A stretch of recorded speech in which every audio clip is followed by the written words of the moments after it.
ధన్యవాదాలు రామకృష్ణ. ఇక నల్గొండలో మున్సిపల్ ఎన్నికలకు సంబంధించిన ఏర్పాట్లు ముమ్మరంగా సాగుతున్నాయి. పోలింగ్ సామాగ్రి పంపిణీపై మరింత సమాచారం మా ప్రతినిధి ఈశ్వర్ ప్రత్యక్ష ప్రసారం ద్వారా అందిస్తారు. జిల్లా వ్యాప్తంగా కూడా మున్సిపల్ ఎన్నికలు ప్రశాంత వాతావరణంలో నిర్వహించేందుకు అధికారులు పూర్తి స్థాయిలో ఏర్పాటు చేశారు. ఇప్పటికే ఆ పోలింగ్ సామాగ్రికి సంబంధించి మొత్తం కూడా డిస్ట్రిబ్యూషన్ కార్యక్రమం మొత్తం కూడా పూర్తయింది. ప్రస్తుతం మనం నల్గొండ జిల్లా కేంద్రంలో ఉన్నాం. ఈ నల్గొండ జిల్లా కేంద్రంలో మొత్తం కూడా ఇప్పుడు పోలింగ్ సామాగ్రి మొత్తం కూడా డిస్ట్రిబ్యూషన్ కార్యక్రమం అయితే ముగింపు దశకు వచ్చిందని చెప్పుకోవచ్చు. మరికొద్దిసేపట్లోనే ఇక ఈ పోలింగ్ సామాగ్రి తోటి ఇక్కడ ఉన్నటువంటి ఎన్నికల సిబ్బంది మొత్తం కూడా వారికి కేటాయించిన పోలింగ్ కేంద్రాలకు చేరుకుంటారు. ఆ తర్వాత మొత్తం కూడా ఒక సెటరేట్ చేసుకుని రేపు ఉదయం 6 గంటలకి ఒకసారి మాక్ పోలింగ్ నిర్వహించుకుని 7 గంటలకి సరిగ్గా 7 గంటలకి ఆ పోలింగ్ ప్రక్రియ అయితే ప్రారంభమవుతుంది. రేపు ఉదయం 7 గంటల నుంచి సాయంత్రం 5 గంటల వరకు కూడా పోలింగ్ ప్రక్రియ అయితే కొనసాగుతుంది. అదే ఉమ్మడి నల్గొండ జిల్లా వ్యాప్తంగా కూడా 19 మున్సిపాలిటీలు ఉన్నప్పటికీ ఈసారి తొలిసారిగా నల్గొండ మున్సిపాలిటీ నగరపాలక సంస్థగా తీర్చిదిద్దారు. తర్వాత నకరికల్ మున్సిపాలిటీకి మే 6వ తేదీ వరకు కూడా గడువు ఉండటంతో అక్కడ ఎన్నికలు జరగడం లేదు. దీంతో ఒక నగరపాలక సంస్థ 17 మున్సిపాలిటీల్లో అయితే ఉమ్మడి నల్గొండ జిల్లా వ్యాప్తంగా కూడా మున్సిపల్ ఎన్నికలు అయితే జరుగుతున్నాయి. దీనికి సంబంధించి అధికారులు పూర్తి స్థాయిలో ఏర్పాటు చేశారు. నల్గొండ జిల్లా చేసుకున్నట్టయితే నల్గొండ జిల్లా కేంద్రంలో మొత్తం కూడా 6 మున్సిపాలిటీలు ఉన్నాయి. ముఖ్యంగా చండూరు మున్సిపాలిటీలో 10 వార్డులు ఉన్నాయి. చిట్యాల మున్సిపాలిటీలో 12 వార్డులు, దేవరకొండ మున్సిపాలిటీలో 20 వార్డులు, హాలియా మున్సిపాలిటీలో 12 వార్డులు, మిర్యాలగూడ మున్సిపాలిటీలో అత్యధికంగా 48 వార్డులు ఉన్నాయి.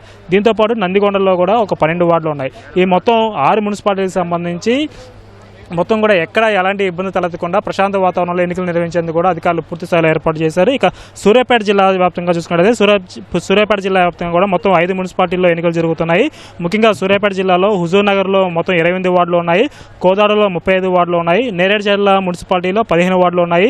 సూర్యాపేట మున్సిపాలిటీలో అత్యధికంగా 48 వార్డులు ఉన్నాయి. ఆ తర్వాత తిరుమలగిరి మున్సిపాలిటీలో 15 వార్డులు ఉన్నాయి. అయితే ఇక్కడ ఉన్నటువంటి జిల్లా కలెక్టర్ తేజస్ చంద్రాల పవర్, అదేవిధంగా జిల్లా ఎస్పీ నరసింహ ఆధ్వర్యంలో కూడా ఎక్కడ ఎలాంటి ఇబ్బందులు తలెత్తకుండా ప్రశాంత వాతావరణంలో ఎన్నిక నిర్వహించేందుకు కూడా పూర్తి స్థాయిలో ఏర్పాటు చేశారు. పకడ్బందీగా కూడా ఏర్పాట్లు జరిగాయని చెప్పుకోవచ్చు. ఇక్కడ కూడా పోలింగ్ సామాగ్రి డిస్ట్రిబ్యూషన్ కార్యక్రమం కూడా చివరి దశకు చేరుకుంది. మరికొద్దిసేపులోనే ఇక యాదాద్రి భువనగిరి జిల్లాలో చూసుకుంటే మొత్తం కూడా 6 మున్సిపాలిటీలు ఉన్నాయి. ఇక్కడ కూడా భువనగిరి మున్సిపాలిటీలో 35 వార్డులు, చౌటప్పల్ మున్సిపాలిటీలో 20 వార్డులు, మోత్కూరు మున్సిపాలిటీలో 12 వార్డులు, పోచంపల్లి మున్సిపాలిటీలో 13 వార్డులు, యాదగిరి మున్సిపాలిటీలో 12 వార్డులు ఉన్నాయి. ఇక్కడ కూడా ఎక్కడ ఎలాంటి ఇబ్బందులు తలెత్తకుండా ఇక్కడ ఉన్నటువంటి జిల్లా కలెక్టర్, ఎన్నికల అధికారి హనుమంతరావు గారు ఎప్పటికప్పుడు పర్యవేక్షిస్తున్నారు. ఇప్పటికే పోలింగ్ సామాగ్రి పంపిణీ కూడా చివరి దశకు చేరుకుంది. మరికొద్ది ప్రక్రియ కూడా ముగియన ఉంది. అయితే ఇక్కడ ఉన్నటువంటి 3 జిల్లాలకు సంబంధించిన కలెక్టర్లు ఎప్పుడప్పుడు ఈ పోలింగ్ డిస్ట్రిబ్యూషన్ కార్యక్రమాన్ని కూడా పర్యవేక్షిస్తున్నారు. అదేవిధంగా అధికారులకు పలు సూచనలు కూడా చేశారు.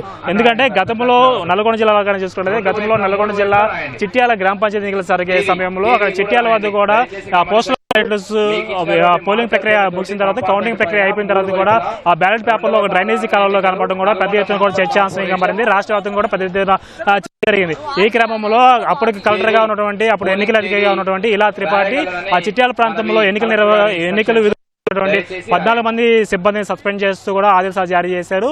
అయితే ఈ క్రమంలో ఇప్పుడు జరిగే మున్సిపల్ ఎన్నికల్లో కూడా ఇటువంటి పొరపాట్లు ఎక్కడా తలెత్తకుండా ఉండాలని చెప్పి కూడా ఈసారి అధికారులు పకడ్బందీగా ఏర్పాటు చేశారు. వీటితో పాటు జిల్లా యంత్రాంగం, జిల్లాలో ఉన్నటువంటి పోలీస్ సిబ్బంది కూడా పెద్ద ఎత్తున అదనపు బలగాలను కూడా మోహరించున్నది. ముఖ్యంగా ఏవైతే సమస్యాత్మక ప్రాంతాలు ఉన్నాయో, సమస్యాత్మక పోలింగ్ కేంద్రాలు ఉన్నాయో అటువంటి చోటన అదనంగా పోలీసు బలగాలను ఏర్పాటు చేయడానికి కూడా కసరత్తు చేస్తున్నారు. ముఖ్యంగా గతంలో జరిగినటువంటి గ్రామ పంచాయతీ ఎన్నికల్లో మాడుగులపల్లి, నెడమరు మండలం, తర్వాత మిర్యాలగూడ ఈ ప్రాంతాలలో అయితే చిన్నపాటి తీవ్ర ఉధృత ఆందోళన వాతావరణం కూడా నెలకొంది. దీంతో ఈసారి ఇటువంటి ఘటనలు పునరావృతం కాకుండా ఉండాలని చెప్పేసి పోలింగ్ మొత్తం కూడా ఒక ఉద్దేశంతో అదనంగా పోలీసు బలగాలను కూడా మోహరించి ఉన్నాయి. అయితే ఇప్పటికే నల్గొండ జిల్లా కేంద్రంలో మొత్తం కూడా నల్గొండ జిల్లా వ్యాప్తంగా కూడా మొత్తం ఒక 66 పోలింగ్ బూతులను సమస్యాత్మక పోలింగ్ కేంద్రాలుగా గుర్తించారు. అక్కడ ఎలాంటి ఘటనలు జరగకుండా కూడా అదనపు బలగాలను కూడా ఏర్పాటు చేశారు. అయితే వీటితో పాటు ఈసారి పోలింగ్ శాతాన్ని పెంచేందుకు కూడా ముఖ్యంగా మోడల్ పోలింగ్ కేంద్రాలను కూడా ఏర్పాటు చేశారు. ఆ మోడల్ పోలింగ్ కేంద్రాలలో ప్రత్యేకంగా పాటు అక్కడ ఆ పోలింగ్ కేంద్రాలన్నింటినీ కూడా సుందరవనంగా తీర్చిదిద్దారు. అక్కడ వచ్చే వారందరినీ కూడా ఎక్కడ ఎలాంటి ఇబ్బంది తలెత్తకుండా కూడా ప్రశాంత వినియోగించుకోవడంతో పాటు దివ్యాంగులు, వృద్ధులు కూడా వారికి కావాల్సినటువంటి వీల్ చైర్స్ ఏర్పాటు చేయడం, అక్కడ డ్రింకింగ్ వాటర్ మొత్తాన్ని కూడా ఒక సుందరవనంగా తీర్చిదిద్దారు. అయితే రేపు ఉదయం సరిగ్గా 7 గంటలకి ఓటర్లు వచ్చేసి ఓటు హక్కును వినియోగించుకుని వెళ్లేందుకు కూడా పూర్తి స్థాయిలో ఏర్పాటు చేసినట్లు కూడా ఇక్కడ ఎన్నికల నిర్వహణ అధికారులు కూడా చెప్తున్నారు. ఓటు